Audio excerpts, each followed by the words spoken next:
नमस्कार दोस्तों, मैं दिव्यांशी गुड़ एक बार फिर हाजिर हूं एसबीटी न्यूज की खास खबरों के साथ। पेश है आज 16 सितंबर 2024 सोमवार शाम 7:15 बजे राजस्थान की बड़ी खबरें।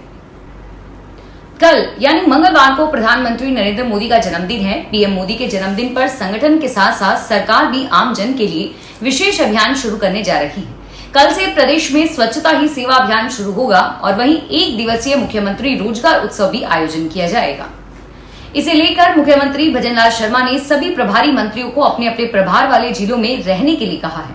मंत्री जिलों में प्रधानमंत्री आवास योजना, ग्रामीण स्वच्छता ही सेवा अभियान, मुख्यमंत्री रोजगार उत्सव और राजकीय कार्यों के शिलान्यास व लोकार्पण कार्यक्रमों में भाग लेंगे। और वहीं प्रदेश बीजेपी संगठन की ओर से कल से सेवा पखवाड़ा अभियान भी शुरू होगा।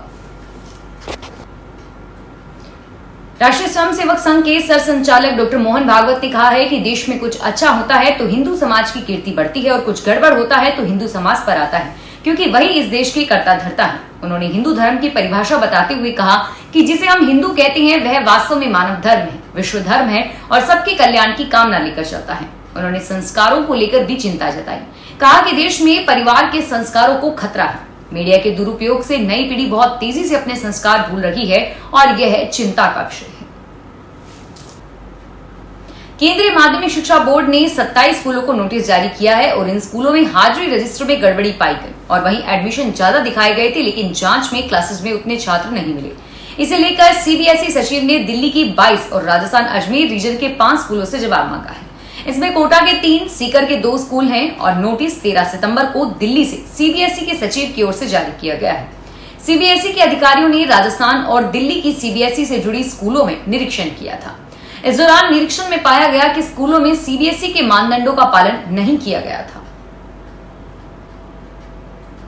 जयपुर में एसएमएस ट्रॉमा सेंटर के पीटीओटी में फॉल सीलिंग गिर गई। 22 दिन से पीटीओटी की छत से पानी टपक रहा था और 22 दिन से ड्रम लगाकर रेजिडेंट्स काम कर रहे थे। प्रशासन ने अब तक कोई सूद नहीं ली और आज सुबह भरभराकर फॉल सीलिंग गिर रही। गनीमत रही कि किसी को चोट नहीं आई। 22 दिन से रेजिडेंट अस्पताल प्रशासन को पत्र लिख रहे थे। 2016 में यह परिसर बनकर तैयार हुआ था और रेजिडेंट हेलमेट लगाकर अस्पताल में काम कर रहे हैं। कांग्रेस के प्रदेशाध्यक्ष गोविंद सिंह डोटासरा ने भजनलाल सरकार को लेकर किरोड़ी के मुद्दे पर कहा कि जापान कोरिया कहां संभालेंगे, इनसे एक किरोड़ी नहीं संभल रहा है। वे बोले कि कल से मैं और किरोड़ी साडू बन गए हैं। गोलमा देवी किरोड़ीलाल मीणा की पत्नी और मेरी पत्नी सुनीता डोटासरा को आपस में बहन बना दिया है। मैंने कहा कि बहनें बन जाइए। साडू इसलिए बना हूं क्योंकि किरोड़ी भी यही चाहते हैं कि दिल्ली से आई पर्ची की सरकार है और इसकी पर्ची पलटनी चाहिए और गोविंद सिंह डोटासरा भी यही चाहते हैं। 15 सितंबर को बीकानेर के डूंगरगढ़ में हुई किसान सभा में गोविंद सिंह ने कहा कि किरोड़ी रोज अपनी सरकार का तख्ता पलटने के लिए पुंपाड़ी बांसुरी बजा रहे हैं। दौसा के बसवा कस्बे के पास करनावर गांव में अरावली पहाड़ियों के नीचे बने प्रसिद्ध धार्मिक स्थल सांवलिया धाम के 50वें विष्णु महायज्ञ के समापन पर लोगों का सैलाब उमड़ पड़ा। शाम बाबा के भंडारे में 125 मन दूध की खीर बनाई गई। रविवार दोपहर 7 दिन से चल रही श्रीमद् भागवत कथा व विष्णु महायज्ञ में लोगों ने सामूहिक पूर्णाहुति दी। उसके बाद विशाल भंडारे का आयोजन किया गया। हजारों की संख्या में पहुंचे श्रद्धालुओं ने श्याम बाबा के दरबार में पूजा अर्चना की और मनोकामनाएं मांगी। इसके बाद लोगों ने पंगत में बैठकर प्रसाद वितरण किया। भंडारे में प्रसाद तैयार करने के लिए शनिवार शाम से ही करीब 45 हलवाइयों की टीम ने कार्य करना शुरू कर दिया था। भाजपा की योजना के तहत एक बड़े और महत्वपूर्ण मुद्दे के रूप में जनगणना को प्राथमिकता दी जा रही है। पिछले कुछ वर्षों में जनगणना प्रक्रिया में कई बार देरी हुई है और वर्तमान में देशव्यापी जनगणना की तैयारी के लिए प्रशासनिक कार्य जारी है। हालांकि इस प्रक्रिया में जाति का कॉलम शामिल किया जाएगा या नहीं, इस पर अभी तक कोई निर्णय नहीं लिया गया है।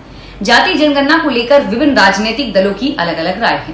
कांग्रेस, राजद और सपा जैसे विपक्षी दलों के साथ साथ एनडीए के कुछ सहयोगी दल भी जाति जनगणना की मांग कर रहे हैं। वन नेशन वन इलेक्शन यानी एक ही दिन पर सभी चुनावों को आयोजित करने का वादा भाजपा के घोषणा पत्र का एक महत्वपूर्ण हिस्सा है। हनुमानगढ़ के भिरानी थाना क्षेत्र के गांव सांगड़ा में रात में चोरों ने घर में घुसकर बक्से का ताला और अलमारी का लॉकर तोड़ दिया। चोर घर से सोने चांदी के गहने और रुपए चुरा कर ले गए। चोर कमरे में लगे एलसीडी भी उतार कर ले गए। पीड़ित ने इस मामले में भिरानी पुलिस थाने में रिपोर्ट दर्ज करवाई है। पुलिस ने रिपोर्ट दर्ज करके जांच शुरू कर दी है। मामले की जांच कर रहे हेड कांस्टेबल शुभराम ने बताया कि उमेश सिंह निवासी सागड़ा ने लिखित में रिपोर्ट दर्ज कराई कि शनिवार रात को 10 बजे के बाद घर में घुसे चोरों ने घर में रखे बक्से और अलमारी के लॉकर का ताला तोड़कर 40,000 रुपए और 2 ग्राम सोने के गहने और कमरे में लगी LCD चोरी कर ली। चोर लाल मिर्ची पाउडर से भरा डिब्बा भी उठाकर ले गए ताकि जरूरत पड़ने पर इस्तेमाल कर सके। पुलिस ने रिपोर्ट के आधार पर मामला दर्ज करके चोरों की तलाश शुरू कर दी है। राजस्थान के बांधों में जलस्तर से जुड़ी ताजा अपडेट सामने आई है। बांधों में कुल भराव क्षमता का 85% पानी आ गया है। बांसवाड़ा संभाग के बांधों में 95% पानी आया है। कोटा संभाग के बांध में 90% पानी आया है। इसके अलावा जयपुर संभाग के बांधों में 82% पानी, जोधपुर संभाग के बांधों में 72% पानी और उदयपुर संभाग के बांधों में 70% पानी आया है। जल संसाधन विभाग ने रिपोर्ट दी है जिसके मुताबिक अब तक सामान्य से 64% अधिक बारिश हुई है और बांधों में कुल भराव क्षमता का 85.52% पानी आया है। राजस्थान के मेडिकल और डेंटल काउंसलिंग बोर्ड ने दूसरे राउंड की काउंसलिंग के कार्यक्रम में बदलाव किया है। नए अपडेट के अनुसार नीट यूजी काउंसलिंग दूसरे राउंड के पंजीकरण तिथि बढ़ाकर 17 सितंबर कर दी गई है। Rajasthan NEET UG 2024 2 counselling seat matrix के अनुसार MBBS पाठ्यक्रम लेने के इच्छुक छात्रों के लिए लगभग 1919 सीटें हैं और वहीं BDS के राज्य के डेंटल कॉलेजों में 712 सीटें हैं। इच्छुक उम्मीदवार वेबसाइट पर जाकर 17 सितंबर तक पंजीकरण कर सकते हैं। देश में पर्यटन की दृष्टि से राजस्थान अग्रिम राज्यों में से एक है। यहाँ के किले, महल और यहाँ की संस्कृति पर्यटकों को अपनी ओर आकर्षित करती है। राजस्थान में सबसे ज्यादा पर्यटक जयपुर में आते हैं। आमेर, अल्बर्ट हॉल और हवा महल सहित अनेक पर्यटक स्थलों को देखने देशी विदेशी पर्यटक आते रहते हैं। जयपुर में पर्यटन स्थलों पर आए दिन देशी विदेशी पर्यटकों की अच्छी भीड़ देखने को मिल रही है। इस समय दिल्ली, यूपी, MP, वेस्ट बंगाल, उड़ीसा, तमिलनाडु सहित अन्य राज्यों से पर्यटक परिवार सहित प्रदेश की ओर रुख कर रहे हैं। हवा महल स्मारक में रविवार को 8024 पर्यटकों ने स्मारक की सुंदरता को निहारने के साथ ही इसे इतिहास के बारे में भी जाना। जोधपुर में ग्रामीण क्षेत्र के ओसियां के निकटवर्ती सड़क हादसा सामने आया है। यहाँ भारतमाला प्रोजेक्ट पर एक पिकअप के पलटने से 20 से अधिक लोग घायल हो गए, जिन्हें प्राथमिक उपचार के बाद जोधपुर रेफर किया गया है।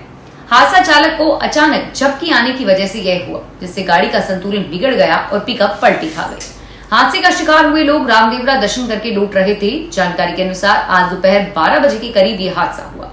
बीकानेर के रहने वाले परिवार के लोग पिकअप में सवार होकर रामदेवरा गए थे और यहां से वापस बीकानेर की तरफ लौट रहे थे, तभी भारतमाला प्रोजेक्ट पर पिकअप पलटी खा गई। रेल मंत्री अश्विनी वैष्णव ने रेल हादसों के पीछे साजिश की चर्चा के बीच आज रोष जताते हुए कहा कि रेल यात्रियों की सुरक्षा के साथ खिलवाड़ करने वाले एक अपराधी को पकड़कर कानून के हवाले किया जाएगा। वैष्णव ने रेल हादसों के पीछे साजिश होने को लेकर पहली बार ऐसी कठोर प्रतिक्रिया व्यक्त की है।